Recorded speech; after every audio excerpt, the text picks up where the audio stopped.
World का number 1 B2B e commerce platform Alibaba के founder Jack Ma की सिर्फ एक स्पीच ने उनकी पूरी जिंदगी बदल दी। उन्हें अपनी ही कंपनी से रिजाइन करना पड़ा। अलीबाबा की वैल्यूएशन $300 बिलियन से गिरकर सिर्फ $30 बिलियन हो जाती है। उनकी दूसरी कंपनी का IPO, जो आज तक का सबसे बड़ा टेक IPO होने वाला था, उसे सस्पेंड कर दिया जाता है और जैक मा अचानक से गायब हो जाते हैं। बात है 10 सितंबर 1964। चाइना के होंशु शहर में जन्म होता है मा युंग का, जिन्हें आज हम सब जैक मा के नाम से जानते हैं। जैक मा के पिता एक फोटोग्राफर और उनकी मां फैक्ट्री वर्कर थी, जिसके कारण उनका परिवार बड़ी मुश्किल से खाना और एजुकेशन अफोर्ड कर पाता था। जैक मा का बचपन मुश्किलों से भरा था। उन्हें पढ़ने में बहुत प्रॉब्लम होती थी। वो प्राइमरी स्कूल में 2 बार और सेकेंडरी में 3 बार फेल होने के बाद बड़ी मुश्किल से हाई स्कूल पास होते हैं। बट उन्हें इंग्लिश लैंग्वेज में बहुत इंटरेस्ट थी, तो वो रोज सुबह 5 बजे उठकर 36 किलोमीटर साइकिल चलाकर होटल्स में टूरिस्ट के पास जाते और उन्हें फ्री में टूर करवाते, जिसके बदले वो टूरिस्ट से इंग्लिश सीखते। और ऐसा उन्होंने 9 साल तक करा। इसी बीच उन्होंने इंग्लिश में अपनी बैचलर्स ऑफ डिग्री कंप्लीट करा और जॉब ढूंढने लगे। बट उनकी किस्मत इतनी बुरी थी कि उन्होंने 30 से ज्यादा बार जॉब्स के लिए अप्लाई करा और हर बार रिजेक्ट हुए। इनफैक्ट उन्होंने KFC में भी अप्लाई करा, बट 24 कैंडिडेट में से वो अकेले थे जिन्हें रिजेक्ट कर दिया गया। फिर भी बड़ी मुश्किल से उन्हें एक इंग्लिश टीचर की जॉब मिलती है, वो भी सबसे कम सैलरी में। 1970 तक चाइना एक आइसोलेटेड कंट्री था, जो बाकी कंट्रीज से कोई कनेक्शन नहीं रखता था। बट इसके बाद चाइना ने अपनी इकोनॉमी बढ़ाने के लिए फॉरेन इन्वेस्टमेंट को इनवाइट करा और इसे जैक मा ने एक अपॉर्चुनिटी समझी और खुद की कंपनी खोलने का सोचा। तो 29 साल की उम्र में उन्होंने हेबो ट्रांसलेशन नाम की कंपनी खोली, वो भी सिर्फ 5 रिटायर्ड इंग्लिश टीचर के साथ, जो चाइनीज को इंग्लिश में ट्रांसलेट करता और बिजनेसेस को हेल्प करता। बट प्रॉब्लम ये थी कि चाइना में उस वक्त इंग्लिश की उतनी नीड नहीं थी और ना ही छोटे बिजनेस को ट्रांसलेटर की जरूरत थी। तो ये बिजनेस फ्लॉप हो गया और जैक मा को कंपनी बंद करनी पड़ी। बट इससे जैक मा को बहुत कुछ सीखने मिला और फायदा ये हुआ कि उन्हें लोकली बहुत लोग एज ए ट्रांसलेटर जानने लगे, जिसके कारण एक कंपनी ने उन्हें जॉब ऑफर करा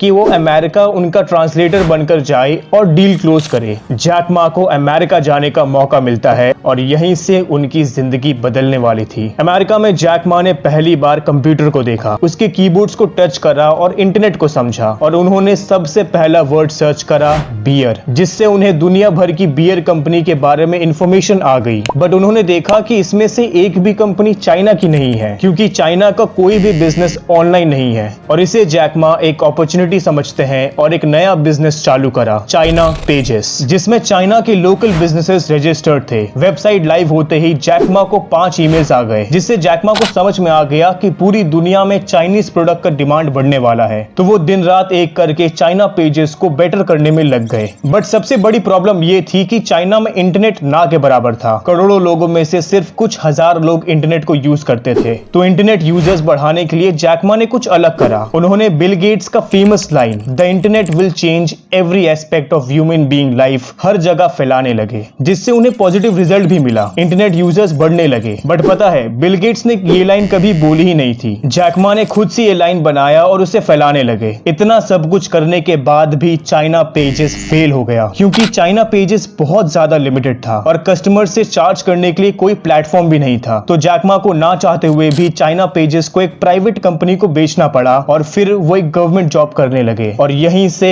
अलीबाबा की शुरुआत होती है। अपने जॉब से फ्रस्ट्रेट जैक मा अचानक से एक दिन जॉब क्विट करके अपने अपार्टमेंट के 17 लोगों को बुलाकर इंटरनेट और उनकी अगली कंपनी के बारे में लंबा चौड़ा स्पीच देते हैं। स्पीच के बाद सारे लोग जैक मा के साथ मिलकर उस कंपनी को बनाने में जुड़ जाते हैं, जिसका नाम था अलीबाबा। अलीबाबा एक B2B प्लेटफॉर्म था। जैक मा ने 1999 में अलीबाबा को लॉन्च करा और कुछ ही समय में अलीबाबा के ऊपर मिलियंस ऑफ यूजर्स हो गए। अलीबाबा को गोल्डमैन सैक और सॉफ्ट बैंक से $25 मिलियन की इनिशियल इन्वेस्टमेंट मिलती है और अलीबाबा बहुत तेजी से ग्रो करने लगा। सब कुछ बढ़िया चल रहा था, बट फिर से एक बहुत बड़ी प्रॉब्लम आती है, .com बबल। ईयर 2000 में जब .com बबल फूटा तो बाकी सारी कंपनीज के साथ अलीबाबा भी डूबने लगा, क्योंकि भले ही अलीबाबा के पास लाखों कस्टमर्स थे, बट वो पैसा नहीं कमा रहे थे। I remember many times when I go to restaurant have a dinner, somebody came when I was trying to pay the bill, the owner of the restaurant came to say,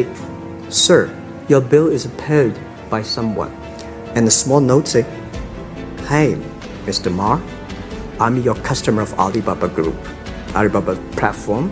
I made a lot of money, and I know you don't make any money. I pay the bill for you. तब भी Jack Ma हार नहीं मानते हैं और जैसे तैसे करके अली बाबा को डूबने से बचा लेते हैं। But still Ali Baba loss में थी अंटिल 2003 जब जैक मा टाओबाओ को लॉन्च करते हैं, जो एक कस्टमर टू कस्टमर प्लेटफॉर्म था। अब सिर्फ बिजनेस ओनर्स ही नहीं, कस्टमर्स भी ऑनलाइन प्रोडक्ट खरीद सकते थे। और इसके बाद अली बाबा ने कभी पीछे मुड़कर नहीं देखा। धीरे धीरे करके अली बाबा सारे सेक्टर्स में घुसने लगा। फूड डिलीवरी से लेकर internet service, online banking, education, manufacturing, हर जगह सिर्फ अली बाबा। और 2014 में जब अली बाबा का आईपीओ आया तो वो तब का सबसे बड़ा आईपीओ था, जो अमेज़न से भी ज्यादा प्रॉफिट कमा रहा था। सब कुछ बढ़िया चल रहा था, बट अली बाबा को इतना बड़ा बनता देख किसी को बहुत प्रॉब्लम हो रही थी, और वो थी चाइनीज गवर्नमेंट। चाइना जैसे डिक्टेटरशिप कंट्री में एक प्राइवेट कंपनी को इतना ज्यादा पावर में आते देख चाइनीज गवर्नमेंट को डर लगने लगा, जिसके कारण जैक मा और चाइनीज गवर्नमेंट के बीच छोटे मोटे कॉन्फ्लिक्ट्स होते रहते थे अंटिल अक्टूबर 2020। जैक मा बिजनेस समिट में एक स्पीच देते हैं जिसमें वो चाइनीज बैंकिंग सिस्टम को क्रिटिसाइज करते हैं, और ये उनकी जिंदगी की सबसे बड़ी गलती थी। चाइना में कोई भी गवर्नमेंट के खिलाफ नहीं जा सकता,